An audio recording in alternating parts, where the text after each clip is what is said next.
Shalom, Assalamualaikum. Yang saya hormati Ketua Yayasan Universitas Pembangunan Indonesia dan Rektor Universitas Pembangunan Indonesia beserta dosen-dosen yang ada di Universitas Pembangunan Indonesia. Saya akan mempresentasikan makalah saya yang berjudul Analisis Laporan Keuangan. Namun sebelum saya mempresentasikan makalah saya akan memperkenalkan diri. Perkenalkan, nama saya Franciscus Ricardo Silangen. Saya kuliah di Universitas Pembangunan Indonesia, jurusan atau fakultas pertanian, program studi agribisnis, semester 6. Sekarang saya akan mempresentasikan makalah saya yang berjudul Analisis Laporan Keuangan.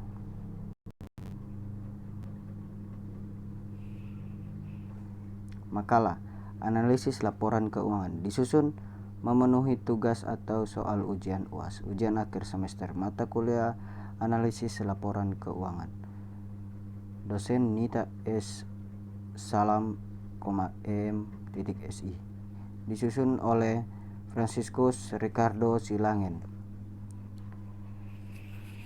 NIM 18 54201013, semester 6, jurusan atau fakultas pertanian, program studi agribisnis, Universitas Pembangunan Indonesia 2021. Kata pengantar.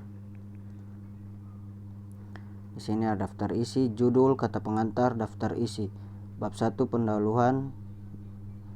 A. Latar belakang. B. Tujuan penelitian. Bab 2 pembahasan. A. Identifikasi variabel penelitian. B. Definisi operasional. Dari definisi operasional terbagi dari 3 bagian. Yang pertama, A. Rasio likuidasi. B. Rasio solvabilitas. C. Rasio profitabilitas. C. Teknik dan pendekatan penelitian. D. Tempat dan waktu penelitian. E. Subjek dan objek penelitian. F. Sumber dan teknik pengumpulan data. G. Teknik analisis data. Dari teknik analisis data terbagi lagi menjadi 3 bagian, yaitu menghitung dan menganalisis laporan keuangan menggunakan rasio likuiditas.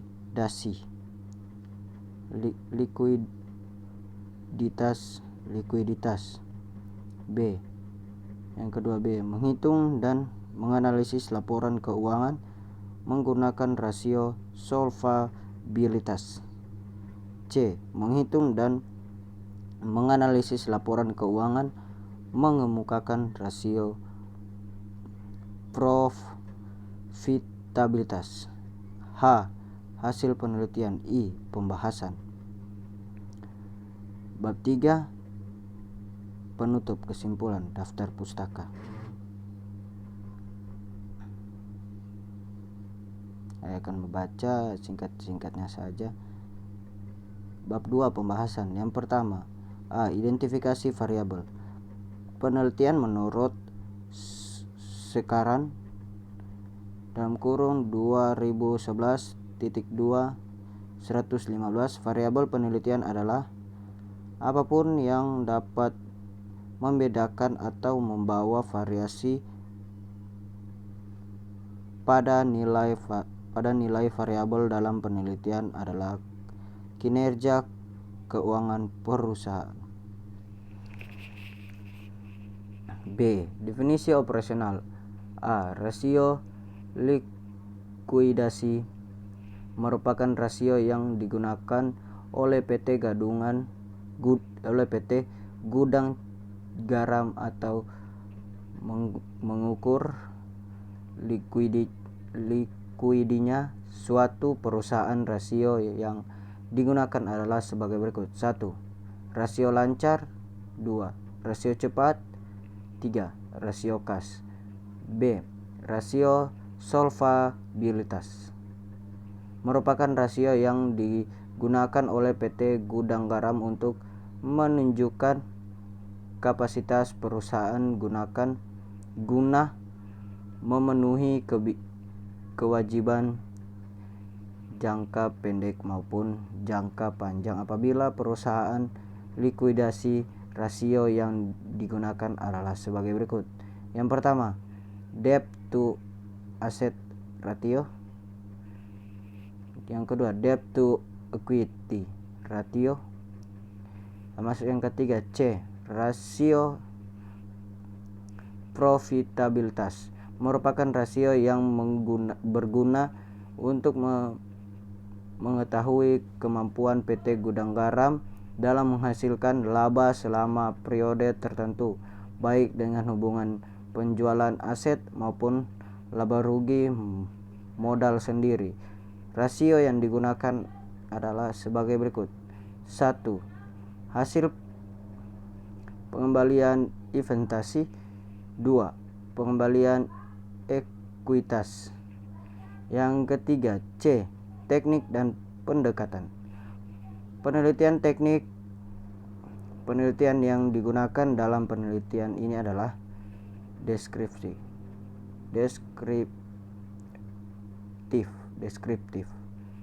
Menurut Hadayasya 2010, penelitian deskriptif adalah metode penelitian yang digunakan untuk menemukan pengetahuan yang seluas-luasnya terhadap objek penelitian pada suatu masa tertentu.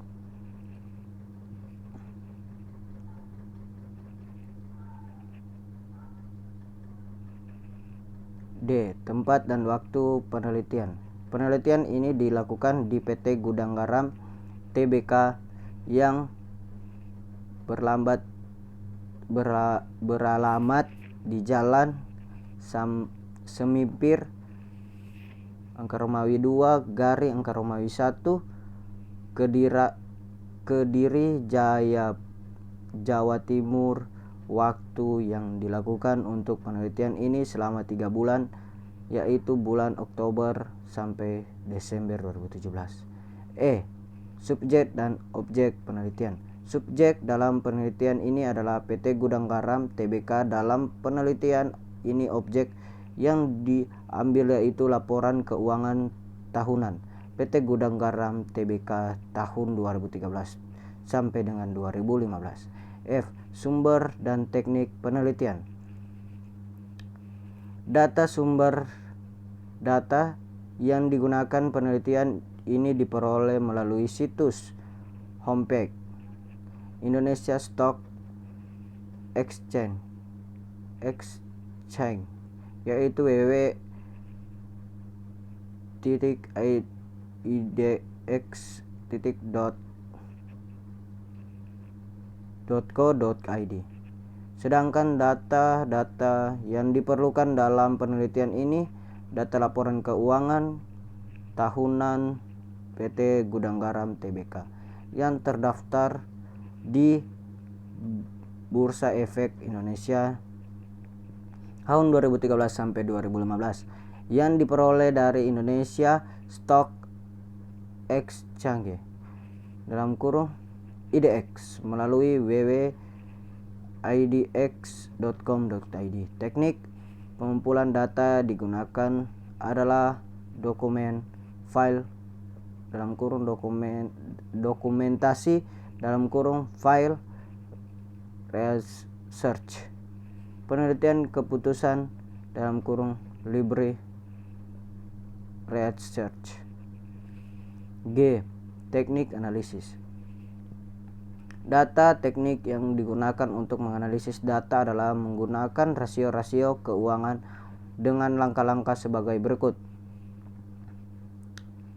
A. Menghitung atau menganalisis laporan keuangan menggunakan rasio likuidasi yang meliputi 1. CR sama dengan aktiva lancar per hitungan lancar dikali 1 kali X dikali 1. Yang kedua, QR aktiva lancar kurang persediaan per hutang lancar X kali 1. Yang ketiga, cash ratio sama dengan kas per hitungan lancar X 100%. B. Hitungan atau menganalisis laporan keuangan menggunakan solvabilitas yang meliputi 1. Datar sama dengan total kewajiban per total aktiva X 100%. 2. Datar sama dengan total kewajiban per modal sendiri X 100%. C. Menghitung atau menganalisis laporan keuangan menggunakan rasio profitabilitas yang meliputi 1.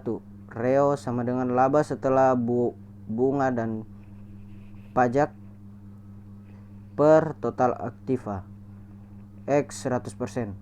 2. Reo sama dengan laba setelah bunga dan pajak per modal sendiri X sama dengan 100%.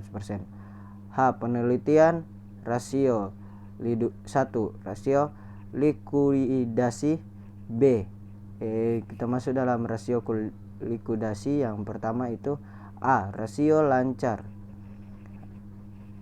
Hasil perhitungan Trunt adalah sebagai berikut. Di sini ada tabel, lihat saja. Kita lanjut. Dapat dilihat pada tabel di atas nilai Truth ratio pada tahun 2015 sebesar 1,77%, tahun 2014 1,62%, dan pada tahun 2013 1,72%. Termasuk dengan bagian yang kedua, rasio cepat. B. Rasio cepat. Hasil perhitungan quick adalah sebagai berikut. Di sini juga ada tabel sama dengan yang tadi di rasio lancar. Dapat dilihat pada tabel di atas nilai quick ratio pada tahun 2015 sebesar 0,22%, tahun 2014 0,16%, dan pada tahun 2013 sebesar 0,22%. C. Rasio kas. Hasil perhitungan kas ratio adalah sebagai berikut. Ini juga ada tabel seperti dengan yang tadi dari A, B sama dengan C juga ada tabel.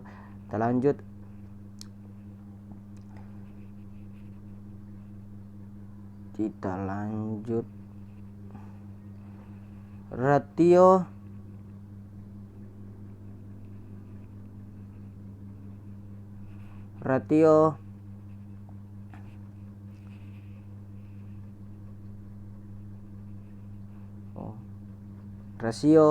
kas. Dapat dilihat pada tabel di atas nilai kas ratio pada tahun 2015 sebesar 0,11%, tahun 2014 sebesar 0,07%, pada tahun 2013 sebesar 0,7% juga. Bisa masuk yang kedua, rasio solvabilitas. A. Rasio hutang terhadap total aktiva. Hasil perhitungan debit to S ratio adalah sebagai berikut. Ini juga ada tabel di bagian nomor 1. Tadi juga ada tabel, tapi di bagian nomor 1 itu terbagi atas 3 bagian tabelnya.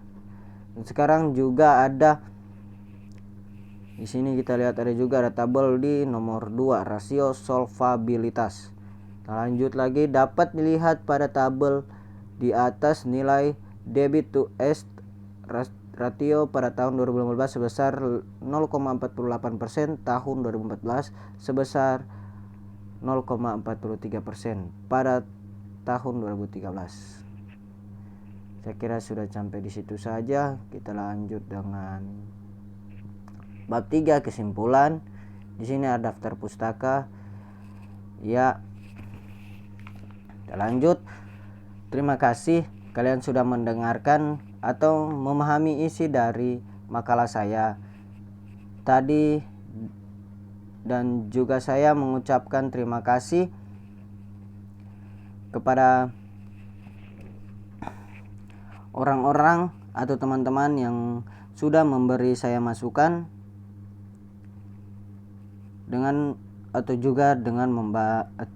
sudah memberi saya masukan. Terima kasih banyak. Dan yang ada di Sulawesi Utara ataupun dimanapun kalian berada, marilah bergabung atau masuk di Universitas Pembangunan Indonesia berada di Sulawesi Utara dan ambil jurusan pertanian program studi agribisnis, karena jurusan kami sudah masuk akreditasi B. Cukup sekian dari saya. Jika ada yang salah dari tutur kata saya, mohon dimaafkan. Saya Franciscus Ricardo Silangen. Terima kasih. Shalom, assalamualaikum warahmatullahi wabarakatuh.